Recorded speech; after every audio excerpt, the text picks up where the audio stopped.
अभी सब्सक्राइब करें साधना एस्ट्रो, आपके सुख दुख का साथी। आज 26 जनवरी है।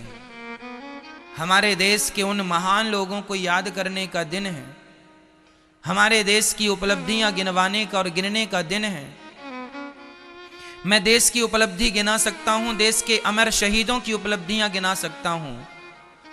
एक बार आप अपनी उपलब्धि गिना दीजिए कि इन 73 सालों में आपने अपने आप को क्या बनाया, क्या पाया, आपकी उपलब्धि क्या है, क्या किया आपने देश के लिए। बताइए आपका देश के लिए क्या योगदान है, क्या दिया आपने देश को, बताइए। आजकल तो ऐसे लोग हैं जो टैक्स देने से भी बचते हैं। इसलिए मैं कहता हूं खूब पैसा कमाया करो, खूब पैसा कमाया करो और खूब टैक्स दिया करो सरकार को। इसी से सरकार का खजाना भरेगा और इसी से विकास होगा। कुछ ना कर सको तो टैक्स दो सरकार को मन लगाकर, यही आपका योगदान है देश के प्रति। कमाओ, अपना परिवार पालो, अपने आप को नाम इज्जत दो और सेवा करो और टैक्स भी दो सरकार को। तुम भी मजबूत बनो और देश भी देश किससे मजबूत है? हमसे देश मजबूत है या देश से हम मजबूत हैं? बोलो। हम मजबूत होंगे तब ना देश मजबूत होगा। हम कमजोर हैं तो देश कमजोर रहेगा।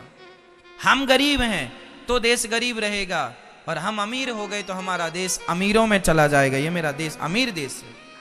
इसलिए सच्चा देश प्यार, सच्चा देश प्रेम, सच्ची राष्ट्रभक्ति यही है कि आप अपना आलस्य त्याग दीजिए, अकर्मण्यता छोड़ दीजिए और अपने आप को सफल बनाइए। यही देश का सबसे बड़ा प्यार है, यही राष्ट्र प्रेम है। अपने आप को इतना सफल बनाओ कि आप साल का 10 करोड़ टैक्स भरो।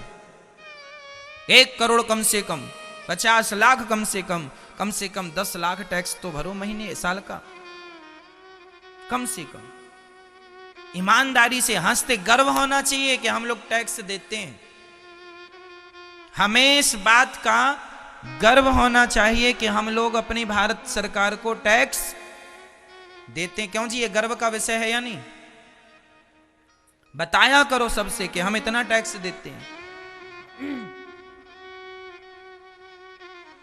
2 लाख दो, 10 लाख दो, 50 लाख दो, करोड़ दो। भगवान करे आपको ईश्वर इतना योग्य बनाए कि आप हजारों करोड़ का टैक्स दो। और ये पॉसिबल है? असंभव नहीं है ना। कैसे पॉसिबल होगा? जब आपकी सोच अच्छी होगी, जब आपका निर्णय अच्छा होगा, विचार अच्छे होंगे, कर्म करोगे, कभी थकोगे नहीं, कभी हारोगे नहीं। चलते रहो, चलते रहो अपने लक्ष्य की तरफ। यही देशभक्ति है। ठीक है? तो आप लोग सरकार को टैक्स देंगे और गर्व से देंगे, भारत माता से प्यार करेंगे और कहेंगे कि मैं राष्ट्र प्रेमी हूं। हमारे भारत की महिमा कितनी महान है, जरा समझिएगा। ये दुनिया, ये साइंस जहां नहीं पहुंच सकी, मैं वहां आज वहां की बातें करूंगा। भागवत जी में लिखा है, इस ब्रह्मांड के, जिसे हम पृथ्वी कहते हैं, पृथ्वी के कितने द्वीप हैं? ये 7 द्वीप हैं। ये 7 द्वीप कैसे बने? एक राजा हुए हैं हमारे देश में, प्रियव्रत, मनु जी के पुत्र हैं। ये भागवत जी का विषय है जो मैं आपको कह रहा हूं। श्री मनु जी के पुत्र प्रियव्रत जी ने देखा कि एक तरफ दिन है और एक तरफ रात है। जैसे कि आज अभी देखो यहां पर दिन है, अमेरिका में अभी रात होगी, है ना। तो प्रियव्रत ने सोचा कि ये तो बड़ा गड़बड़ है, कहीं दिन है कहीं रात है। तो उन्होंने एक इतना दिव्य अपना रथ तैयार किया, सूर्य की तरह प्रकाश देने वाला वह रथ उस जगह पर ले जाके बिठा देते, वो जहां पर रात्रि वहां रात होती नहीं, उस प्रकाश से प्रकाशित रहता। उस आधार पर साइंस काम कर रही है कि सूर्य के प्रकाश को लेकर, जिसे सौर पैनल इत्यादि कहते हैं, सूर्य की शक्ति को, है ना, रात्रि वो बिजली के तौर पर प्रकट हो जाती है। वही टेक्नोलॉजी है जो जिसका प्रयोग यहां हो चुका है इस धरती में हमारे भागवत जी के अनुसार। तो उन्होंने ये तैयारी की। फिर उन्होंने कितना विशाल रथ बनाया और उस रथ से चले तो उनके पृथ्वी की उन्होंने 7 प्रदक्षिणा लगाई। तो 7 प्रदक्षिणा लगाने से उनके रथ के पहिए धंसते गए। वही रथ चलता है तो कच्ची मिट्टी में निशानी बन जाता। तो वो जो रथ धंसते गए उसी से 7 समुद्र तैयार हो गए, और जो ऊंची ऊंची जगह बची वो 7 द्वीप हो गए। उसी द्वीप में एक द्वीप का नाम है जम्बू द्वीप, जिस पर हम लोग रहते हैं। ठीक है, जम्बू द्वीप। दूसरे द्वीप का नाम है प्लक्ष द्वीप।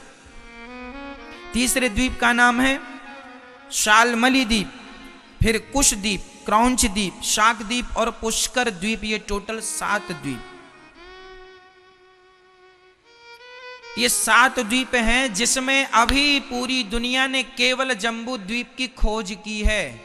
अभी क्रौंच द्वीप का तो पता ही नहीं कहां है। अभी तो प्लक्ष और शालमली और कुश और क्रौंच और शाक और पुष्कर द्वीप का तो पता ही नहीं कि वो कहां है। अभी सिर्फ हम लोग किस द्वीप को जानते हैं? जम्बू द्वीप। जम्बू द्वीप बहुत बड़ा था, तब उसके 9 खंड किए। जम्बू द्वीप के कितने खंड किए? 9 खंड किए। जिस खंड में हम लोग रहते हैं उसे अजनाभ खंड कहते हैं। हम लोग जम्बू द्वीप के किस खंड में रहते हैं? ये अमेरिका, लंदन, जापान, पेरिस, जमाना, जितना भी तुम जानते हो, इस धरती पर 206 देश पाए गए हैं। मैं जीके पढ़ता था तब 206 पढ़ाया गया, अब कुछ कम ज्यादा हो सकते हैं, है ना। इसलिए उस गणना में कुछ कम ज्यादा की गुंजाइश है, क्योंकि हमने जब पढ़ा था तब लगभग 15 से 20 साल पहले इस सब्जेक्ट को पढ़ा था। 206 देश हैं पूरी धरती पर। इसमें सभी आ गए, मेरा देश भी आ गया, अमेरिका भी, जापान भी, लंदन भी, पेरिस भी। तो ये पृथ्वी जितनी बड़ी है, ये पूरी पृथ्वी कितने द्वीपों में विभक्त है? अर्थात एक द्वीप जो जम्बू द्वीप है उसके कितने खंड किए, कितने भाग किए? कोई आपसे सवाल करे तो आप बताइएगा। जम्बू द्वीप के 9 खंड किए गए। ठीक है, उस 9 खंड में हम जिस खंड में रहते हैं उस खंड का नाम क्या है? अभी क्या बताया हमने? अजनाभ खंड। तो हम ये जम्बू द्वीप के वासी हैं। अब आप सुनो, इन द्वीपों की और महानता सुनो। ये सब भागवत जी में देखो, हमारे ऋषि मुनियों ने सर्च करके लिखा।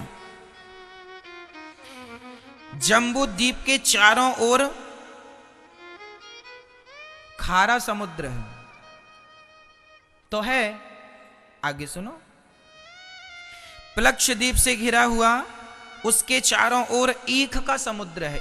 ईख मीन्स गन्ना के रस का। जो प्लक्ष द्वीप है उसके चारों तरफ काहे का समुद्र है? गन्ने के रस का। जो शाल्म द्वीप है उसके चारों ओर मदिरा का समुद्र है। काहे का समुद्र है? मदिरा, जिसे आप शराब कहते हैं।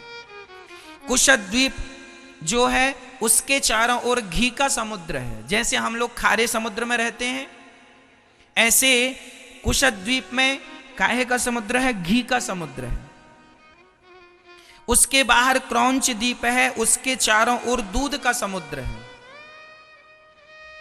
और फिर शाकद्वीप है, उसमें मट्ठे का, छाछ का समुद्र है, और उसके चारों ओर पुष्कर द्वीप है, वह मीठे जल से घिरा हुआ है।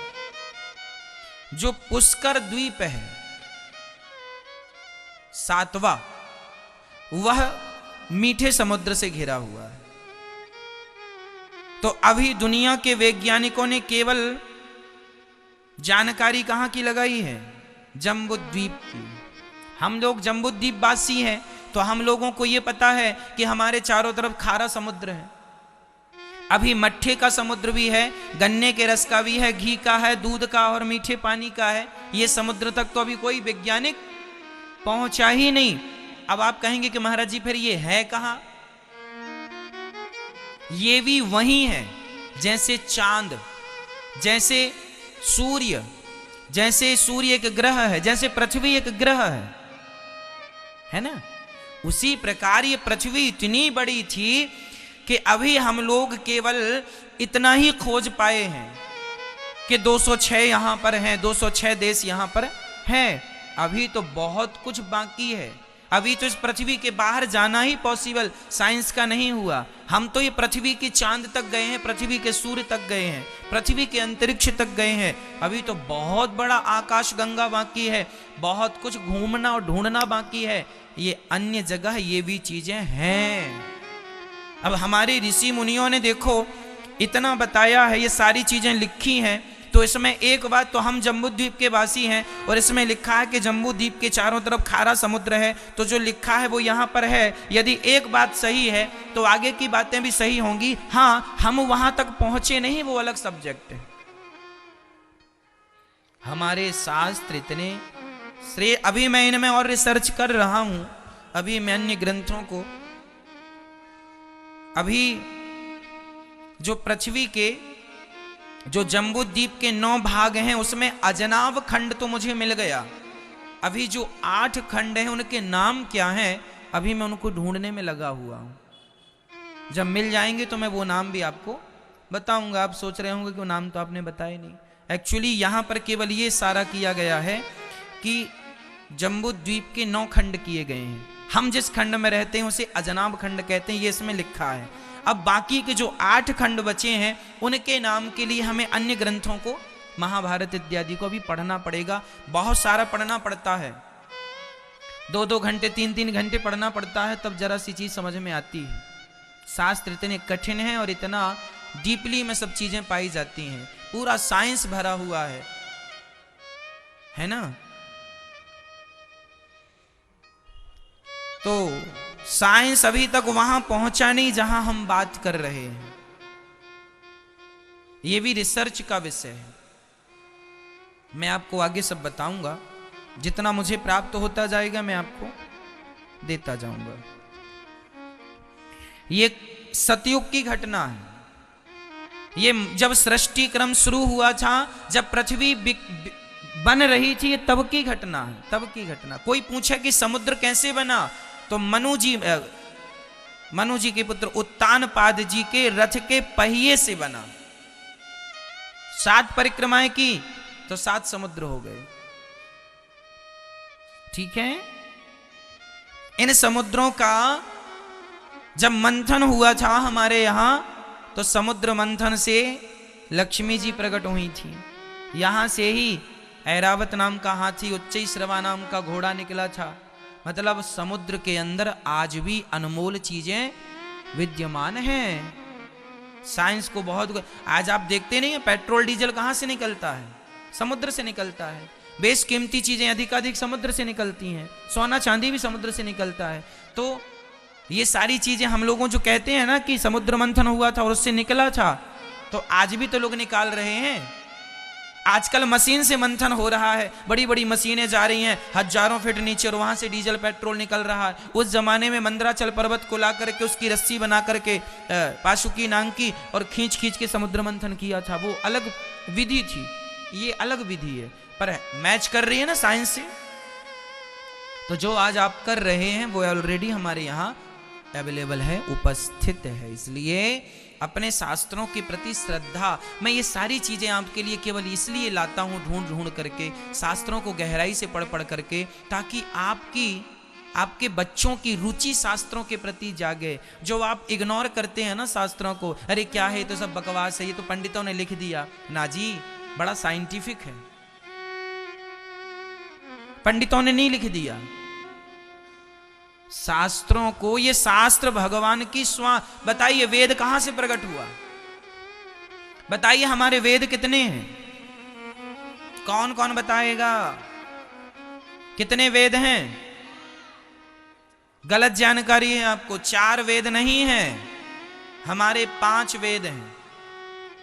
आज आपको जानकारी दे दूं, हमारे वेद कितने हैं? 5। कौन कौन से? सामवेद, ऋग्वेद, यजुर्वेद, अथर्ववेद, ये 4 वेद। और जो हमारे 18 पुराण हैं वह पंचम वेद हैं। जो हमारे 18 पुराण हैं, जिसे भागवत महापुराण कहते हैं, जिसे विष्णु पुराण कहते हैं, जिसे गरुण पुराण कहते हैं, जिसे ब्रह्म वैवर्त पुराण कहते हैं, जिसे मत्स्य पुराण कहते हैं, ये टोटल 18 पुराण जो हैं वो 5वें वेद हैं। आरती में हम लोग गाते हैं ना, पंचम वेद निराला, यह शांति गीत पावन पुनीत, है ना? तो ये 5वां वेद है। तो हमारे जो 18 पुराण हैं वो कौन से वेद हैं? बोलो मेरी मां, 5वें वेद हैं। तो पुराणों की रचना क्यों की गई? क्योंकि वेद इतने कठिन हैं, समझ में नहीं आता। शास्त्र, अब देखो मैं वेद का वचन बोलता हूं, फिर मैं उसे रामचरितमानस से आपको समझाऊंगा, आपको तुरंत समझ में आएगा। चलो समझो, अपनी बुद्धि लगाओ। मैं मंत्र बोल रहा हूं, ये वेद का मंत्र सुनो, समझो। सहस्त्र शीर्षा पुरुषः सहस्त्राक्षः सहस्त्रपात स भूमिग्वं। ये वेद वचन है। बताओ क्या समझ में आया? नहीं। अब इसी की व्याख्या गोस्वामी जी ने कर दी, लिख दिया। उन्होंने लिख दिया कि ब्रह्मांड निकाया निर्मित माया राम राम प्रतिवेद कहे। कितना सरल। बिनु पग चलहि सुनहि बिनु काना, कर बिनु कर्म करहि विधि नाना। तो वेद इतने कठिन हैं, तब उनको सरल बनाने के लिए पुराणों की रचना की गई वेद व्यास जी के द्वारा। 4 वेदों को समझाने के लिए क्या बनाए गए? पुराण बनाए गए। तो आप वेद ना पढ़ पाए, ना समझ पाए, ना सुन पाए, ना अर्थ कर पाए तो कोई बात नहीं।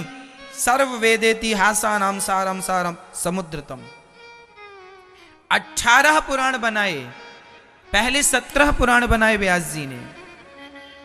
4 वेद और 17 पुराण बनाए। ध्यान से सुनना, कितने वेद? 4 वेद और 17 पुराण बनाए। पर व्यास जी उदास थे, शांति नहीं थी, समझ में नहीं आ रहा शांति कैसे मिले। तब आखिरी में उन्होंने, व्यास जी महाराज ने अंत में श्रीमद् भागवत महापुराण बनाया कि आप कुछ ना पढ़ पाओ, कुछ ना सुन पाओ, 17 पुराण ना सुन पाओ, 4 वेद ना सुन पाओ, ना समझ पाओ, तो केवल श्रीमद् भागवत सुन लेना। आपको सभी वेदों को सुनने का पुण्य और फल प्राप्त हो जाएगा। इस धरती में ऐसा कोई सा ज्ञान नहीं है जो ज्ञान श्रीमद् भागवत में ना हो। इस धरती का सबसे साइंटिफिक शास्त्र हमारे श्रीमद् भागवत महापुराण। जो 17 पुराण होते हैं, उन पुराणों में चाहे वो विष्णु पुराण हो, चाहे वो शिव पुराण हो, चाहे वो देवी भागवत हो, कोई भी ये जो पुराण हैं, इन सभी पुराणों के बाद अंत में व्यास जी ने श्रीमद् भागवत महापुराण लिखा। और भागवत को महापुराण क्यों कहते हैं? अब तो हर पुराण में लोग महापुराण जोड़ने लगे, पर भागवत को ही महापुराण कहा गया है। क्यों कहा गया? क्योंकि भागवत जी में 10 लक्षण हैं। पुराणों के भी लक्षण होते हैं। किसी पुराण में 6 लक्षण हैं, किसी में 7 हैं, किसी में 4 हैं, किसी में 5 हैं। 17 पुराणों में से किसी में 7 लक्षण हैं, किसी में 5, किसी में 4। केवल भागवत महापुराण एक ऐसा महापुराण है जिसमें भगवान व्यास जी ने 10 लक्षणों का वर्णन किया। 10 लक्षण कौन कौन से? अत्र सर्गो विसर्गश्च स्थानम पोषण मूतया मनवंतरेशानुकथा निरोधो मुक्तिराश्रया। ये 10 लक्षणों का वर्णन जिसमें भली भांति हो वह श्रीमद् भागवत महापुराण। इसलिए सबको पुराण कहा जा सकता है पर महापुराण नहीं कहा जा सकता। अब कोई अपने मन से कह दे, ठीक है आप कह रहे हैं अलग विषय, इसलिए भागवत को ही महापुराण कहा गया। इसलिए भागवत जी में हमें ये बताया हम अजनाभ खंड के वासी हैं। इस अजनाभ खंड को, इसमें यह भी लिखा है कि ये जो अजनाभ खंड है ये कितना बड़ा है। ये जो हमारा भारत है ना, ये भारत कितना बड़ा है। ये भारत इतना सा नहीं है जितना आज प्रेजेंट में है। ये पूरा चाइना, पूरा तिब्बत बस नहीं, केवल तिब्बत बस नहीं, पूरा चाइना, ईरान, इराक, ये सब भारत है। जैसे पाकिस्तान भारत ही था, बंटवारे से फिर वो पाकिस्तान हो गया। ये पड़ोसी हमारा बांग्लादेश ये भारत था, बंटवारे से बांग्लादेश हो गया। उसी प्रकार उस जमाने में, जिस जमाने में हमारे राजा महाराजा भगवान राम थे और भगवान श्री कृष्ण थे, उस जमाने में ये चाइना, चीन कुछ नहीं था। पूरा अखंड भारत था, पूरा। और ये पूरा अजनाभ खंड ही है, चाइना भी उसमें आता है। इतना बड़ा। तो प्रिय भक्तों, ये भागवत जी की परम जो जानकारी लोगों को नहीं थी वो हमने आपको दी। आगे हम आपको और बताते चलेंगे, आप सुनते और समझते चलिएगा। इन्हीं ऋषभदेव जी के वंश में आगे चल करके इन्हीं प्रियव्रत जी के वंश में आगे चल करके श्री ऋषभदेव जी का जन्म हुआ। और ऋषभदेव जी ने अपने 100 बच्चे थे, उनके सभी 100 बच्चों को इस अजनाभ खंड को ही भारतवर्ष कहने लगे, क्योंकि हमारे देश में 3 भरत हुए हैं। ऋषभदेव जी के सबसे बड़े पुत्र का नाम भरत हुआ है, उनके नाम से इस देश का नाम भारत पड़ा। हमारे देश को पहले क्या नाम से पुकारते थे? अजनाभ खंड ही कहते थे पहले। इसके बाद आर्यवर्त कहते थे, ठीक है, आर्यवर्त। आर्यवर्त के बाद इसे कहा गया भारतवर्ष, भारत। कब से भारत नाम पड़ा हमारे देश का? भरत के नाम से। ये जड़ भरत की कथा मैं आपको सुनाऊंगा अभी। 3 भरत हुए हैं, शकुंतला नंदन भरत, राम जी के भैया भरत, और ये 3 भरत, ये तीसरे जड़ भरत। इन तीनों के नाम से मेरे देश का नाम पड़ा भारत। तो ये भारत नाम पड़ा। इसके बाद हमें हिंदुस्तान नाम से पुकारा गया। फिर इस देश का नाम क्या पड़ा? जब हमारे देश से चाइना अलग हो गया, ईरान इराक अलग हो गया, अफगानिस्तान अलग हो गया, तो जो अफगानिस्तान इत्यादि के जो लोग थे ना उस तरफ, वो लोग कहते थे हम लोगों को ये सिंधु सिंधु। तो वहां ना सा को हा बोलते हैं, शुद्ध नहीं बोल पाते ना सा को हा।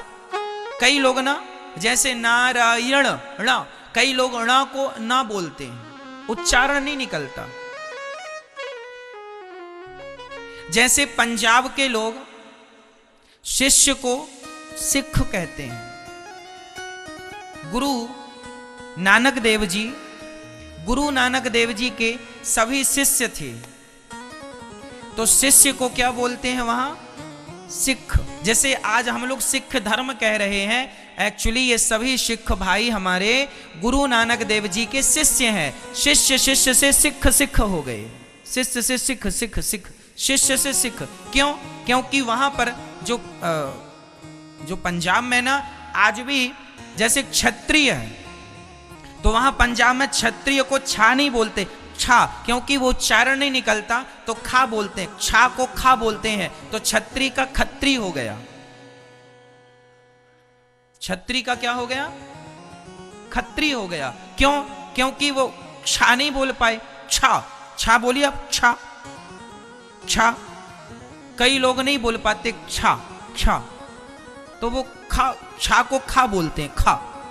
उसी प्रकार खा तो सिख, सिख, सिख, शिष्य से शिष्य, शिष्य, शिष्य, शिष्य बोलना थोड़ा टफ है, थोड़ा कठिन है, थोड़ा टेढ़ा है। शिष्य से फिर उन्होंने सरल क्या कर लिया? सिख, सिख, सिख।